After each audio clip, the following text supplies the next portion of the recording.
Good afternoon guys. তো আজ হলো 1 মে, থার্সডে। তোমরা সবাই কেমন আছো? আশা করি ভালো আছো। আজকের ব্লগটা এখন থেকে স্টার্ট করছি, আই হোপ ভালো লাগবে। তো আজকে সবার ছুটির দিন, কারণ আজকের দিনে 1 মে সবার ছুটি থাকে, লেবার ডে। তো সেই জন্য তো দেখতেই পাচ্ছ অনেক কিছু কিন্তু রান্না হয়েছে। কেন বলো তো? আজকে হচ্ছে আমার পিসির মেয়ের আইবুড়ো ভাত। তো সেই জন্য আমি, তোমার দাদাভাই সবাই মিলে চলে এসেছি হচ্ছে এখানটাতে।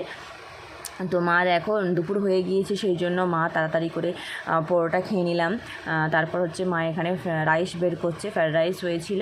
আর এই যে দেখতেই পাচ্ছ সব কিছু ভাজা আছে, মাছ ভাজা, ডিম ভাজা, পটল ভাজা, চিকেন চাপ, হচ্ছে বিফ রান্না, তারপর হচ্ছে চাটনি, পাঁপড়, মিষ্টি, দই আর হচ্ছে কোল্ড ড্রিঙ্কস। তো এইগুলোই হচ্ছে আজকে রান্নাবান্না হয়েছে।